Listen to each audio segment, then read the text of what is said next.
Breaking news చూస్తున్నాం. Formula ఈ car race లో కదలికలు మొదలయ్యాయి. కేటీఆర్ చుట్టూ కూడా ఉచ్చు బిగుస్తోంది.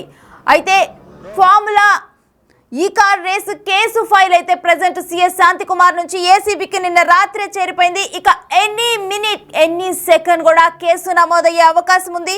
అయితే దీంట్లో కేటీఆర్ని A1గా A2గా చేరుస్తారా ఏంటి, దీంట్లో కేటీఆర్ పాత్ర ఏంటనేది కూడా కంప్లీట్గా కూడా ఇక ఏసీబీ విచారణలోనైతే తేలనుంది.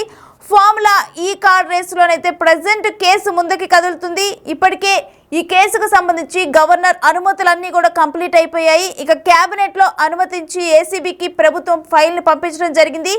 ఏ క్షణమైన ఏసీబీ కేసు నమోదయ్యే అవకాశం ఉంది. ప్రభుత్వ అనుమతి లేకుండానే 55 కోట్లను కదిలించడం జరిగింది. ఇక విదేశీ కంపెనీకి మళ్లించడం వరకు అవినీతి జరిగిందనే ఆరోపణలు కూడా వస్తున్నాయి. వీటన్నిటి నేపథ్యంలో ప్రజెంట్ ఫార్ములా ఈ కార్ రేసు కేసులో యాక్షన్లోకి ఏసీబీ వచ్చేసింది. దీనికి సంబంధించిన డీటెయిల్స్ మా ప్రతినిధి నగేష్ అందిస్తారు.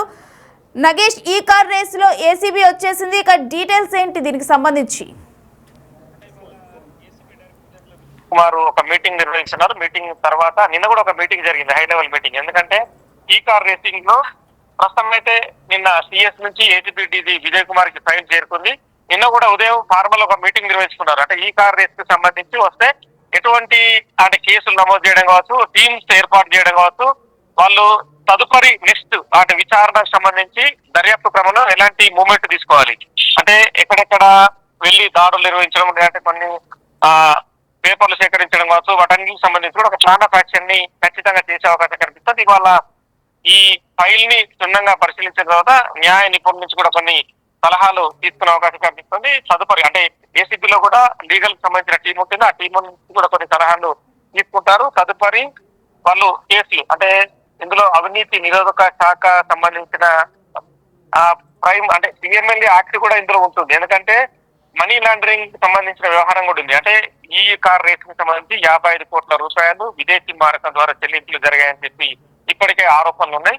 ఆ డబ్బులు అంటే విదేశీ మారకం ఎక్కడి నుంచి అంటే బయట దేశాల నుంచి మళ్ళీ యూ టర్న్ మనీ లాగా ఎలా టర్న్ అయింది, ఆ డబ్బులు లిక్విడ్ రూపంలో పొంగులేటి శ్రీనివాసరెడ్డి మంత్రి చెప్పినట్టుగా 8-9 కోట్ల రూపాయలు దాదాపుగా బ్లాక్ మనీ ఇచ్చారన్నారు. మిగతా డబ్బులు అయితే 55 కోట్ల రూపాయలు అని చెప్పి చెప్తున్నారు. కానీ అందులో హ్యూజ్ మనీ, ఎక్కువ మొత్తంలో మనీ లాండరింగ్ జరిగింది. అంటే ఎక్కువ మొత్తంలో మనీ తీసుకోవడం ద్వారానే ఈ కార్ రేసింగ్ కు అనుమతులు ఇచ్చారని చెప్పి చెప్తున్నారు. ఎందుకంటే ఇందులో అప్పటి ఎంఏయుడి ప్రిన్సిపల్ సెక్రటరీగా ఉన్న అరవింద్ కుమార్ ఇందులో కీలక పాత్ర పోషించాడు. కానీ ఇది జీవో ద్వారా కాకుండా కేవలం వ్యక్తుల ప్రమేయంతోనే ఇది ఈ కార్ రేస్ కు సంబంధించి పర్మిషన్స్ ఇచ్చారు. అందులో సిటీ సెంటర్ లో నెక్లెస్ రోడ్ లో ఈ కార్ సంబంధించిన పర్మిషన్స్ ఇవ్వడం వల్ల కూడా అప్పుడు చాలా ఆరోపణలు వచ్చాయి. అది ఈ కార్ రేసింగ్ నిర్వహించకూడదని చెప్పి కూడా అప్పుడు పెద్ద ఎత్తున విమర్శలు వచ్చాయి. అయినా కూడా ప్రభుత్వం పట్టుబట్టి ఈ కార్ రేసింగ్ ను నిర్వహించింది.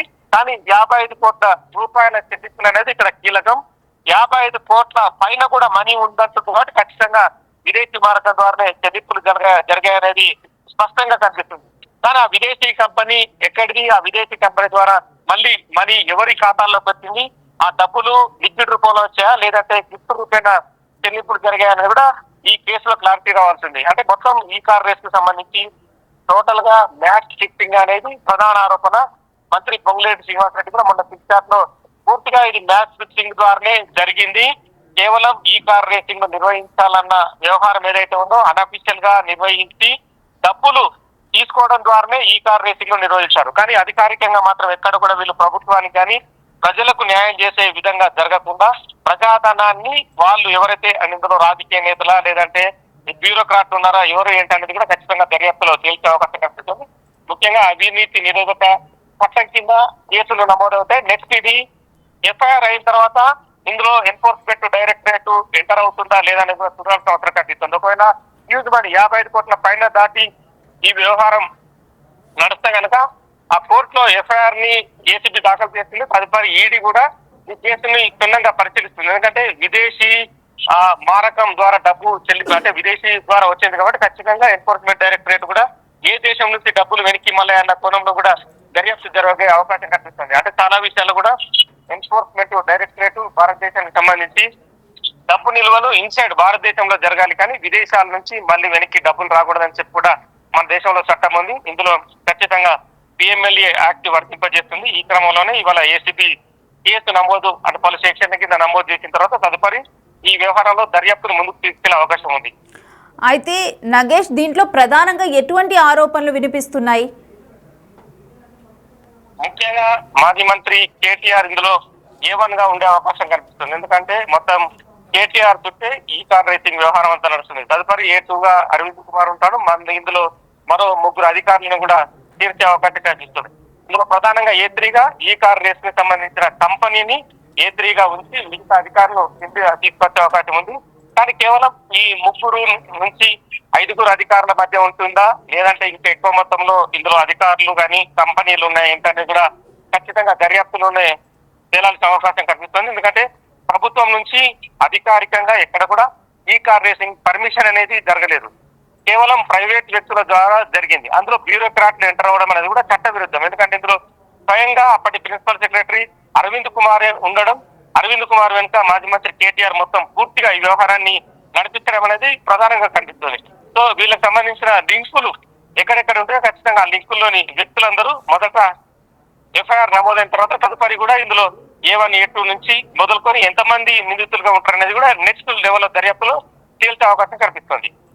అయితే వన్స్ దీని గురించి మాట్లాడిన తర్వాత, ఈ కార్ రేస్ కేసు గురించి మాట్లాడిన తర్వాత అసలు ఎటువంటి వాదనలు కానీ దీని మీద ఎటువంటి రియాక్షన్స్ వినిపించాయి నగేష్? అంటే కేటీఆర్ మాత్రం నిన్న ట్వీట్ చేశాడు, ఎన్ని కేసులు పెట్టుకున్నా అయ్యేదేం లేదు అని చెప్పి కూడా ట్వీట్ చేశాడు. ఒక కార్ రేస్ కు సంబంధించిన ఫోటోను కూడా ఎక్స్ లో ఉంచి ఇది కూడా మ్యాచ్ ఫిక్సింగ్ అని చెప్పి కూడా కొన్ని వ్యాఖ్యలు చేశాడు. ప్రస్తుతం తదుపరి మాత్రం ఈ కార్ రేస్ కు సంబంధించి పొంగులేటి చిట్ చాట్ పైన మాత్రం ఏమాత్రం మాజీ మంత్రి కేటీఆర్ మాత్రం మాట్లాడడం లేదు. అసెంబ్లీలో కానీ బయట కూడా ఎక్కడ కూడా దీనికి సంబంధించి అధికారికంగా మాట్లాడడం లేదు. అంటే దీనికి సంబంధించి ప్రభుత్వం ఏ విధంగా ముందుకు వెళ్తుందన్న చూసిన తర్వాతనే నెక్స్ట్ మాజీ మంత్రి కేటీఆర్ మాట్లాడే అవకాశం కనిపిస్తుంది. ఒకవేళ ఎఫ్ఐఆర్ నమోదైతే కనుక ఖచ్చితంగా హైకోర్టుకు వెళ్లి ఇది చట్ట విరుద్ధం, అంటే ఇది చట్ట ప్రకారమే జరిగింది, రాష్ట్రానికి 700 కోట్ల నిధులను తెప్పించే పనిలో భాగంగానే కూడా ఇది జరిగిందని చెప్పి కోర్టుకు వెళ్లే అవకాశం కనిపిస్తుంది. కానీ ప్రైమ్ అఫెన్స్ అంటే ప్రారంభ దశలో ఉన్న కేసు కాబట్టి హైకోర్టు కూడా పరిగణలోకి తీసుకోకపోతే దర్యాప్తుని ముందుకు తీసుకెళ్లే అవకాశమే స్పష్టంగా కనిపిస్తుంది. అయితే ఈ కేసులో ఏసీబీ ఫైల్ని తొందరగా మూవ్ చేసే అవకాశం ఉందా? ఎందుకంటే ఇది బయటపడిన తర్వాత కూడా వెంటనే గవర్నర్ నుంచి పర్మిషన్ రావటం కానీ, సిఎస్ శాంతికుమార్ నుంచి ఫైల్ మూవ్ అవటం కానీ ఇదంతా చాలా ఫాస్ట్గా జరిగిపోయింది. ఖచ్చితంగా అంటే ఈ case maximum high profile case కాబట్టి ఖచ్చితంగా సీరియస్ గా ముందుకెళ్తుంది. ఇందులో ఏసీబీ డైరెక్టర్ గా ఉన్న విజయ్ కుమార్ అయితే స్ట్రిక్ట్ ఆఫీసర్ గానీ అతనికి పేరు ఉంది కాబట్టి మిగతా జాయింట్ డైరెక్టర్లు ఇన్వాల్వ్మెంట్ కానీ డిఎస్పీలు సిఐలు ఎంతమంది అంటే ఒక 4-5 టీములను ఏర్పాటు చేసి వాళ్ళకి ఏదైతే యాక్షన్ ప్లాన్ ఇస్తారో యాక్షన్ ప్లాన్ ప్రకారం వాళ్ళు డాక్యుమెంట్స్ సేకరించడం కావచ్చు, ఎవరైతే ఇందులో వ్యక్తుల ప్రమేయం ఉందో వాళ్ళందరినీ విచారించడం కావచ్చు, ఇవన్నీ కూడా ఒక చట్ట ప్రకారం అంటే కోర్టు రూల్స్ కి అనుగుణంగానే వీళ్ళు ముందుకెళ్లే అవకాశం ఉంది. Right, thanks for the details Nagesh. Formula ఈ కార్ రేస్ కేసులో అయితే యాక్షన్కి ఏసీబీ వచ్చేసింది. ఇక ఏసీబీ ప్రెజెంట్ అయితే అసలు ప్రాథమికంగా కూడా ఇటు ఎవరెవరు ఇన్వాల్వ్ అయ్యి ఉన్నారు ఏంటి అనేది కూడా క్లియర్గా తెలుసుకునే పనిలో ఉంది. అయితే ఇక వన్స్ ఏసీబీ ఎంటర్ అయిన తర్వాత అయితే ఇటు కేటీఆర్ చుట్టూ కూడా ఉచ్చు బిగుస్తుందని ఎక్కువగా కూడా వినిపిస్తూ ఉంది. అయితే దీనికి సంబంధించిన డీటెయిల్స్ చూస్తే మాత్రం ఫార్ములా ఈ కార్ రేసులోనైతే మొత్తం కూడా 55 కోట్లనైతే విదేశీ కంపెనీలకు వెళ్ళాయి అని చెప్పి కూడా ప్రధాన ఆరోపణలు ఉన్నాయి. అయితే దాని వెనక అవినీతి ఉందా ఏంటి అనేది కూడా ఈ విచారణలో ముందుకు వెళ్ళనున్నారు. అయితే దీంతో కేటీఆర్తో పాటు ఇంకా ఎవరెవరు వ్యక్తులు ఉన్నారు, ఎవరెవరు ఇన్వాల్వ్మెంట్ ఉంది, అసలు ఏం జరిగింది, అంటే పెట్టుబడులను ఆకర్షించేందుకు అనుమతి లేకుండా ఎందుకు పంపించారు ఈ డబ్బునంతా కూడా విదేశీ కంపెనీలకి ఏంటి, తర్వాత అది ఎవరెవరు అకౌంట్లకు చేరిందని చెప్పి కూడా ఇదంతా చూసేందుకు కూడా అవినీతి శాఖ కూడా దీంట్లోకి ఎంటర్ అవ్వనుంది. ఇక మొత్తం కూడా ఇప్పటికే ఈ ఫైల్ అయితే నిన్న రాత్రి ఇటు సిఎస్ శాంతికుమార్ నుంచి అయితే ఇటు ఏసీబీకి చేరింది. అయితే ఆల్రెడీ గవర్నర్ కూడా విచారణకి సంబంధించి గ్రీన్ సిగ్నల్ ఇవ్వటం జరిగింది.